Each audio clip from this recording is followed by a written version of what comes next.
Bonjour Alexandra. Bonjour Cyrielle. Alors vous êtes avec nous pour Destin de femme, c'est tous les vendredis matins sur Radio J, toujours en notre compagnie. Et aujourd'hui, vous nous parlez d'Hannah Arendt. Et oui Cyrielle, c'est probablement l'un des portraits les plus atypiques que j'ai pu dresser jusqu'à présent. Ce matin, je vais vous raconter l'histoire d'Hannah Arendt, une femme qui pense sans garde-fou et à contre-courant. Une femme qui élabore sa pensée aussi bien allongée sur un sofa qu'en voyant Eichmann à son procès à Jérusalem. Une femme audacieuse qui a le goût de la contradiction et qui défend son travail envers et contre tout, quitte à faire polémique, vous allez le voir. Alors Alexandra, est-ce que vous pouvez nous en dire un petit peu plus sur les origines d'Hannah Arendt ? Elle naît Johanna Arendt le 14 octobre 1906 à Hanovre, en Allemagne. C'est une petite fille très intelligente et rebelle. Dans un carnet, sa mère note d'ailleurs, je cite, « beaucoup de dispositions pour la théorie, comprend tout, intérêt brûlant pour les livres ». La fillette grandit dans une famille bourgeoise juive mais non pratiquante et paradoxalement, nous le verrons, sa judéité sera la clé de voûte de toute sa pensée. Et Hannah Arendt effectue un parcours universitaire remarquable. Et oui, après avoir obtenu son baccalauréat avec 1 an d'avance, la jeune femme veut apprendre la philosophie qu'elle étudie auprès du philosophe Martin Heidegger. C'est déjà une très jolie femme à l'époque, on l'imagine. Elle a un visage ovale, des yeux verts, de magnifiques cheveux noirs. Certes, elle est belle, mais surtout, elle est brillante. Et c'est ce qui plaît au célèbre professeur qui tombe amoureux. Une relation qui restera ambiguë entre la jeune fille juive et le futur recteur d'université soutien du régime nazi. Pourtant, tout au long de sa vie, Hannah entretiendra une correspondance avec cet homme. Et la montée du nazisme marque un tournant radical dans la vie de cette jeune femme. Et oui, la pensée d'Hannah Arendt prend un tour décisif. Elle sera politique et marquée par un lien étroit avec l'histoire avec un grand H. En 1933, elle fuit l'Allemagne et se réfugie en France jusqu'en 1940. À Paris, elle devient la secrétaire particulière de la baronne Germaine de Rothschild et elle milite ardemment en faveur du sionisme. Hannah rencontre des intellectuels tels que Jean-Paul Sartre ou encore Raymond Aron et elle fait la connaissance d'Heinrich Blücher, un communiste allemand qu'elle épousera quelques années plus tard. Et en 1941, la philosophe parvient à rejoindre les États-Unis et à partir de là, ses écrits deviennent une référence dans le monde de la philosophie. Lorsqu'elle émigre aux États-Unis avec sa mère et son mari, elle a seulement $25 en poche. Elle trouve un job d'aide à domicile pour survivre, et pense même à devenir assistante sociale.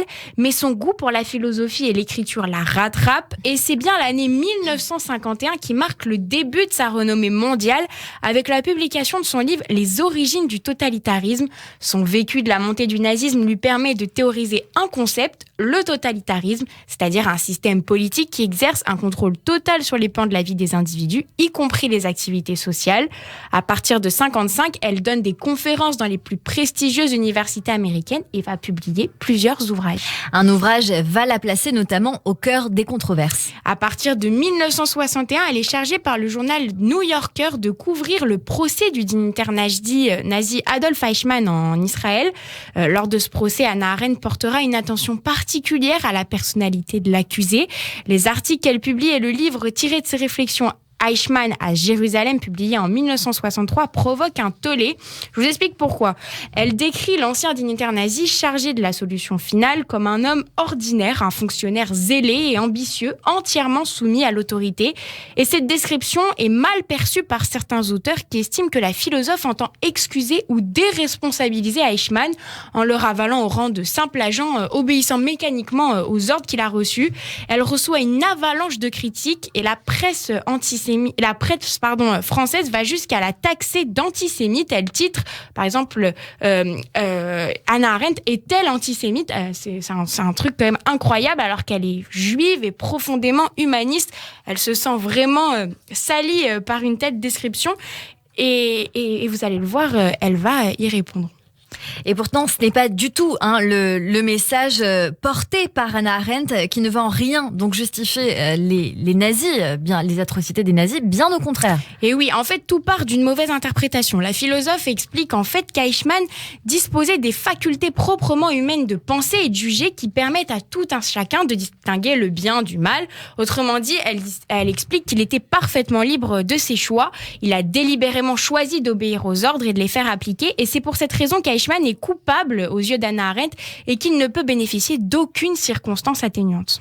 Des controverses qui posent en réalité donc une vraie question. Comment percevait-elle sa judaïté ? En fait, c'est complexe. Sa judaïté, elle a fait son œuvre, mais c'est compliqué. Je le disais tout à l'heure, elle a grandi dans une famille non pratiquante qui aimait l'Allemagne.